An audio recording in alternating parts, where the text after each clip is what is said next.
जिस तरह से चीजें सामने आ रही हैं, सहारनपुर में लगातार 2 डॉक्टर, मुजम्मिल और अन्य एक और डॉक्टर है, नाम मुझे अभी याद नहीं आ रहा। इसके अलावा कानपुर से डॉक्टर शाहीन का नाम कनेक्शन जो है सामने आया है, जो कि ब्लास्ट का कनेक्शन है। क्या लगता है उत्तर प्रदेश से ही ये तार जुड़े हुए थे? जी शुभ्रत जी, शुभ्रत जी आवाज पहुंच रही है आप तक?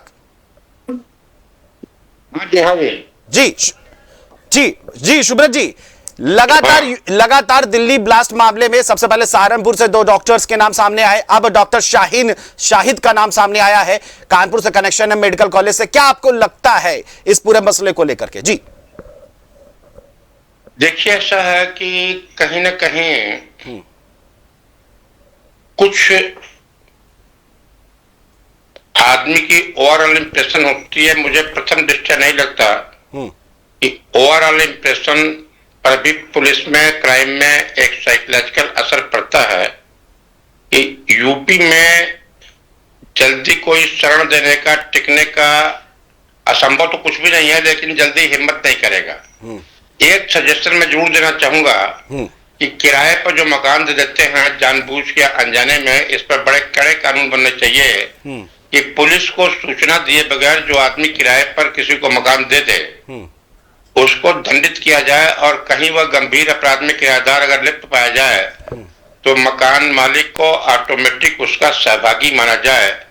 अगर यह कानून अगर बन जाए तो काफी हद तक इस पर आतंकवादी या अन्य गंभीर आपराधिक घटनाओं पर रोक लगेगी।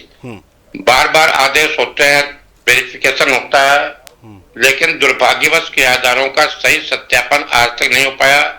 आज भी 90% किराएदार ऐसे हैं जिनकी कोई सूचना पुलिस को नहीं है कि वे कहाँ के आतंकवादी हैं, रोहिंग्या हैं कि बांग्लादेशी है कि खालिस्तान के हैं कि हिंदुस्तान के अपराधी हैं कि किराए पर लिए टट्टू हैं। कौन किराएदार कहाँ रह रहा है, इवन पास्ट लोकेलिटीज में, फ्लैट्स में, इसका कोई हिसाब ईमानदारी की बात पूछे, दिखावे के लिए कोई रजिस्टर भले ही हो, लेकिन फुल रजिस्टर कहीं किसी पुलिस के पास नहीं है।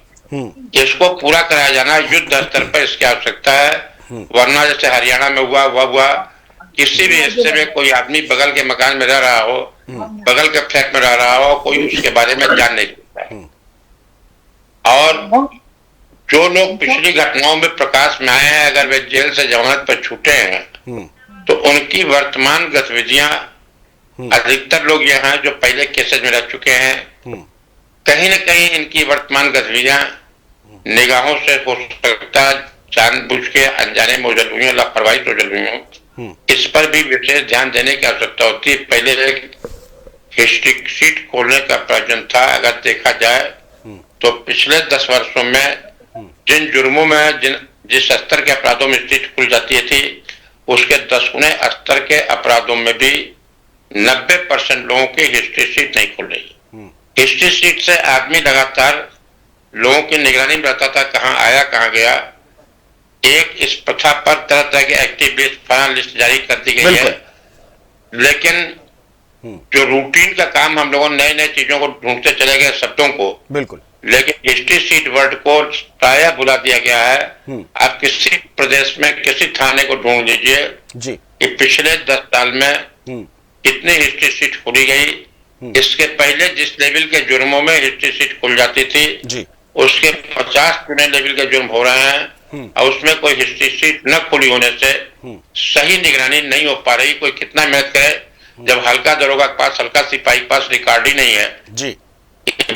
कोई आदमी बंबई में जेल चला गया, आजमगढ़ पुलिस के पास, लखनऊ पुलिस के पास, गोरखपुर पुलिस के पास बिल्कुल नहीं है। शुभ्रत जी, बिल्कुल आपने एक बात आपने बिल्कुल स्पष्ट कही है, और इसको हम भी एक जिम्मेदार चैनल के नाते उठाते हैं, क्योंकि अगर कोई व्यक्ति किराए पर रहने आ रहा है, अब वो मान लीजिए नाम बदल के आ रहा है, आजकल नाम बदलने का प्रचलन सा चल गया है, नाम बदल के कोई भी किराए पर रहने आया, तो उसकी कहीं ना कहीं पुलिस वेरिफिकेशन होनी चाहिए और इसमें नियम बने।